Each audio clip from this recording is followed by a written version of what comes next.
Today we're going to go over the basic fundamental tenet of kind of what I feel is water skiing's biggest issue, or the most important thing, and that's athletic stance. That's the base of our FPM pyramid. I believe athletic stance encompasses a lot with one word. We'll get into that a little bit today. Rob and I are going to discuss. We haven't really briefed each other on this. He and I have talked, obviously, over the last couple of years about athletic stance. We think about it differently, which we think is going to bring value to the conversation because, you know, two voices are better than one. Two voices, about two discussion, and we love a discussion. Yeah, we do love a discussion. Marcus is having technical issues. I'm having technical issues. His slider's not sliding. My camera slider's not sliding. But it's okay. We're just going to go with it. It's going to be a third camera. Okay, so what is so big about athletic stance? I mean, I feel like you speak to any half-decent skier who has solid knowledge of the sport, even not that solid knowledge of the sport, they're going to say the way you stand on the ski is the most important. Yep. And it's something that I feel like a lot of people, free skiers especially, miss out on. Everyone focuses on the turns. Everyone focuses on getting, like I posted a video, my Miami video, horrendous ski, and everyone was like, on TikTok, like obviously it's more random, less knowledgeable skiers in general. Yep. They're like, oh man, that's great, what's wrong with it? 6 turns. I'm like, shoulder in the water, head up. Yeah. But like people are so focused on getting tight turns and getting all this stuff.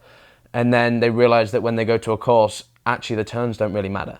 And I feel like so many people miss the fundamental of standing correctly on the ski. It gets your acceleration, it gets your position, gets your strength, keeps you away from pain. It's just everything. All of it. All of it.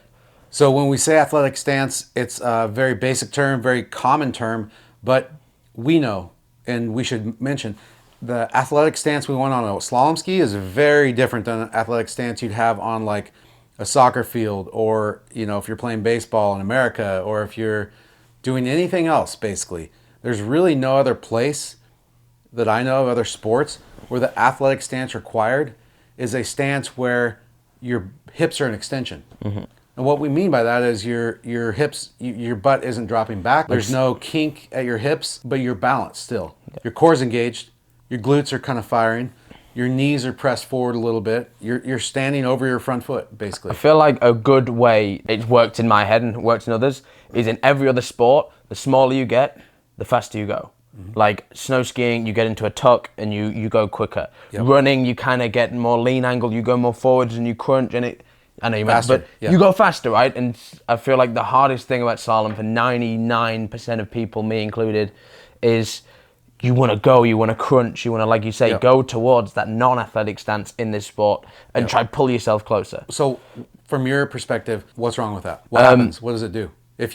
First of all, I think we should, like, athletic stance, for me, is, you can talk about it for hours, but the simple thing, you have your ski, you have yourself on top of it. I feel like there should be pretty much all 90-degree angles. You have a flat ski, you have yourself up on it. Not too far forwards, not too far back. It's going to be somewhere in that range. There's ideals, there's betters, but if I draw a line through your ski, wants to be relatively flat, not forwards, not back too much. If I draw a line from your feet to your head, it should go through your head, your chest, your feet, your knees, your hips. Pretty much is what I kind of see the best skiers in the world, you know? And that's the start of it, right? And when you lose that, I feel like you start leaking strength. Like you have a power grid that comes in through the rope and goes through your body all the way through your ski, builds pressure under your feet, builds pressure into your body that's very stable and very secure. But some people feel like it's too still, so they want to move out of it. I feel like a good way for me to think about it is you make a kink out of that line, that's where kind of the power is slipping out. It's like a water pipe, right? It's a water pipe that flows through. You have a kink in that hose, then it's going to stop blocking things up. You're going to leak power, and then you're not going to be able to pull as hard, which everyone loves to do. Everyone just loves to pull hard. Everyone loves to pull hard. You're not going to be able to turn as hard because you're going to be hauling ass into the buoy, and it's just going to cause so many problems. Performance problems. So, I mean, number one, you're focused on that. You said it's going to be a power leak. You're going to be slower to the wakes, less angle. You're going to end up straight at the buoy. But also from a longevity and from a body load standpoint, you're leaking power from the system, and you're also in a compromised position. And you're not using your skeletal structure. Skeletal structure. Yeah, exactly. I think water skiing's positional is one of the mantras that I keep spewing over and over again. And when I say water skiing's positional, I mean everything your ski does as far as how it reacts has to do with where your mass is on the ski. Your ski really doesn't know anything other than the pressure you're putting on it. And where your mass is. And where your center of mass is dictates where you put pressure. And how your body's shaped dictates where your center of mass Yeah. is, dictates where you put pressure. Yeah. And how your body's shaped also dictates the loads you can handle from the boat. Yeah. Sometimes you want to be able to create some load at the Yeah. right time, especially on that downswing, to be able to generate speed, generate angle. But you don't want to hold that load very long in the system, and you also want to be able to do it in a way that's sustainable and that you have control over. But when you load and you're kinked and your hips are back, you can't really recover from that. And I think in terms of why people go there, because if it's as simple as just standing straight and level on your ski, you just do it. Why don't we just do it? But I feel like you're in the course, you want to try go as quick as you can. Like you're trying to get cross course quickly. And I think the reason that people know that if your hips are back, it's a compromised position. People know that, but you get in the course and you start getting pulled around and you go, I need to go. And that's when you start doing things that aren't necessary. It's a weird sport. The stiller you stand, the stronger you are. And you just, in my opinion, kind of just drive angle into that first wake. Like with your hips, with your direction, with your feet, with your movements. But none of that's majorly moving. It's not stood still. And it's not moving around like a crazy person. It's feeling like everything's moving towards the wake. But realistically, if I looked at you, I'm not going to see that much. Not going to see it, But people kind of, in their head, in my head, I'm moving, I'm driving, but pretty still. So people kind of see that and often tend to see the separation go, like you say, the hips back, they're trying to squat. And one thing that I've played around with in my head a little bit is the reason that that's very common at kind of a more lower level of the sport. Because when you have those hips back, more strain's going through your body, more strain's going through your back, your hands, your grip, your feet. There's more general strain. And I think people sometimes mistake that strain for doing speed. Good work. Because I'm like, I'm pulling really hard. My back's on fire, but actually, if you can stand in that tall position, you're not going to feel as much load for sure. And maybe you're going to be going faster without even knowing it because it feels a lot calmer. And I think then people go, I need to go and start crouching and going forwards, you know? So do you think, I have a idea or a theory that I think a lot of people end up on the back. If you round the buoy, if you round the turn, like you said, in the course, it compounds things because you're worried about getting cross course and creating space. But if you round the turn and you suddenly are caught on the back of the ski and your hips are back, but the rope also is tight, the boat's already pulling on you, it's very, very hard to change that position. Unless you're a pro and you know how to trust, unless you're 5'7" and 5'11", and like CP the other day gets his hips back an inch, and it's like it's like the leaning tower because there's a long gap, you know. Yeah, no, I feel like a lot of times people just aren't able to burn that position in the muscle memory enough to be able to feel it. Yeah. But also, I think one fallacy in thinking that leads to bad athletic stance on the ski, bad position on the ski, and bad movement on the ski is this idea that you want to get your ski round, but also get your ski moving cross course. I feel like if people are focusing on pointing the ski across course, usually that mandates that results in the ski kind of getting out in front of them a little too much. And anytime the ski is too far in front of you, and we may differ on this, but this is my theory. Anytime the ski is too far in front of you, you're going to end up back on the ski. Yeah. See, in my head, the way that I think about it, and the way that, again, everything's wording, right? The way that my head is, if a lot of people are trying to get the ski round quickly, you know what I mean? Yep. And they're trying to kind of get into that lean quickly, that's when the ski starts to shoot in front of them a little bit. And for me, it's always worked the way that I think about it in my head, and that's why sports are so great, because everyone thinks about it in a different way.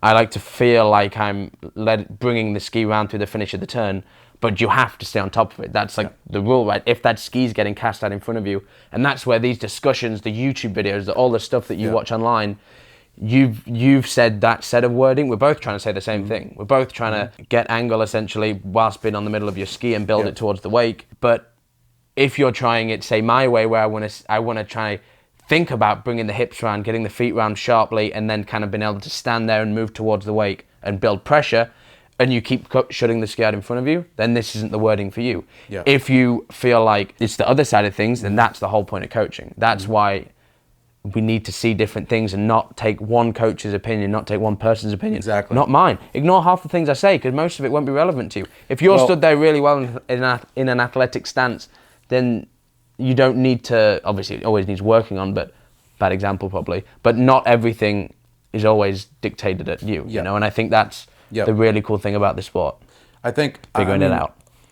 I agree 100%. I feel like the ultimate mantra should be you should base things off your direct experience. You should be able to learn as you go.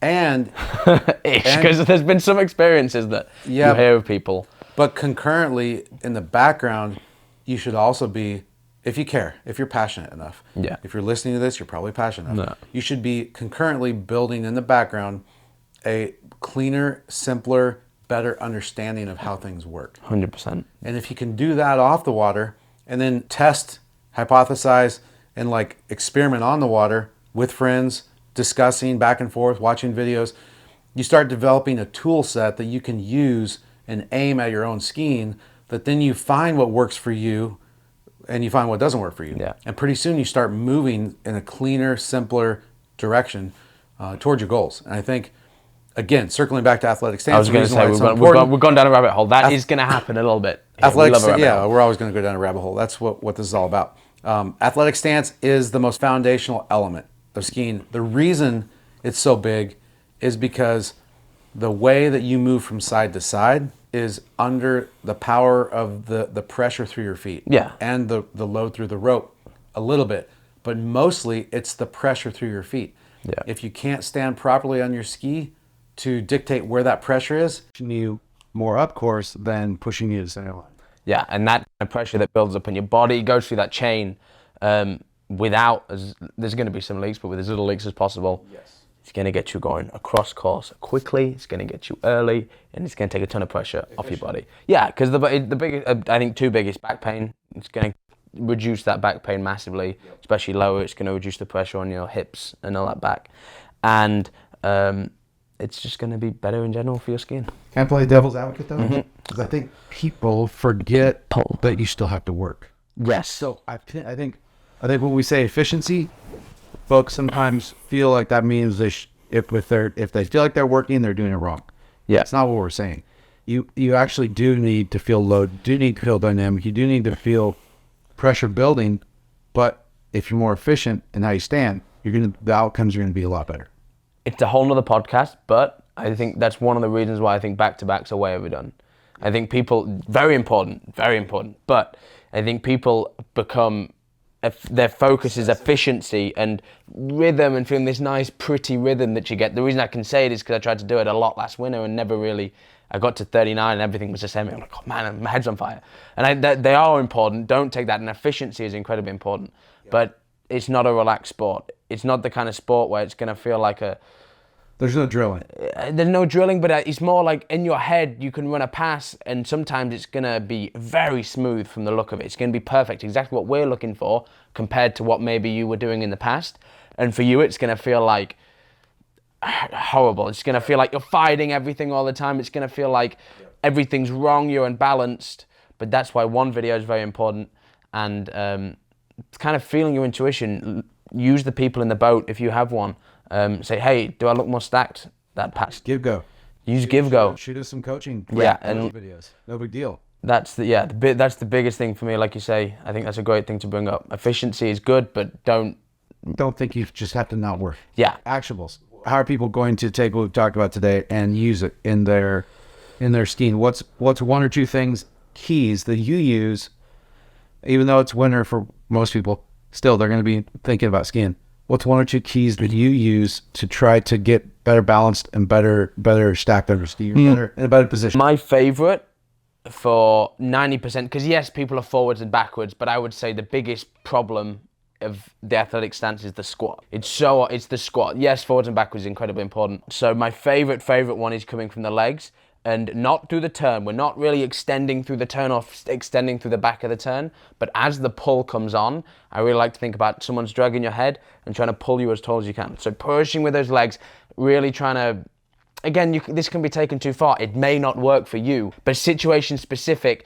As that rope starts to come tight, we finish the turn, really feel like you're resisting with those legs and squeezing everything tall and into a straight line, you know? So using your position, again, may not work for you, but try it and figure out some ways of playing with that. Figure out the timing, figure out how aggressive you are with it. But if you can push with those legs, essentially, in a very simple way, I think everything gets straightened out, everything gets kind of pulled together and gets pulled into a straight line. The other one for me is, if you're on camera, just because your head is here, your hips are here, and your feet are here, technically your weight's in the middle. That doesn't mean that your weight's actually in the middle, you know? Like, you've got to make sure that you feel everything getting pushed up. So sticking that head forwards to try to go quicker, and that chest forwards, but then the hips have to go back to compensate, isn't athletic stance. It has to be in that straight line, and we have to feel like we extend up, sit nice and tall, and not kind of stick that chin out and feel like we're in a race, you know? I like that. Use your position. I think that's a great cue. I think what's most important about that is just it goes back to the shape that your body's in. Yeah. I think that the shape that your body's in is key. Yeah. You know, like you said, if your butt's back, your weight's going to be back, and you're going to be inefficient. Yeah. One of the biggest keys for me is definitely working towards being more extended. Yeah. Being taller. Being, however you want to think about it. Not allowing my hips to kink. Yeah. But knees forward. I think for me that often resonates because if my knees go forward, sometimes I can do that. A lot of times I can do that without sitting my butt back. Yeah. I think if people think bend their knees, that's terrible. You know, That's a bad cue. Because I love that as well. And another way that I think another set of wording, because that's all kind of skin is bend your ankles. And that's what I've always loved that. Like you say, I actually didn't, again, that's why coaching is so great, because I didn't realize the difference between bend your ankles and push your ankles, bend your knees and push your knees forwards, like you said. Yeah. And that's like, and if that, again, whatever, it's like ankles, knees, figure out the phrasing that works. Yeah, everybody can think about something different. Like some people resonate with those external, more like the handle or the farther away extremity. Some people resonate with that internal. I like that. I like that. The other thing I'll say, last thing I'll finish on, sometimes athletic stance is about balance, balancing the load in the arms for me.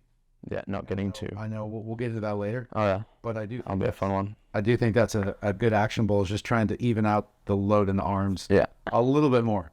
I think if we get too, everyone gets very into back arm pressure, and I like a little bit of back arm pressure in certain situations, and I like balanced arms in certain situations. But 99% of people are focused on back arm pressure because that's what everyone spits at you. Yeah. But just going into a massive lean to get the back arm pressure isn't solving anything. We'll talk more about that. We will. Because that's very, very... It's going to be juicy. Pack a lot. Yeah. Oh, yeah. Yeah. All right. Athletic Stance. That's episode 1.